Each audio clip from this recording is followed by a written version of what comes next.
Bom dia, Uri, bom dia. Deixa eu te mostrar uma coisa da saga dos bichinhos. Caiu do ninho. Calma. Tá vendo? Ó a mãe veio lá de longe, ó.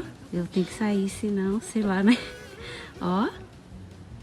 Tô morrendo de dó, não sei nem o que fazer. Tadinho. Vou pra quê? É brava, viu? Brava demais. Como é que faz agora? Não sei.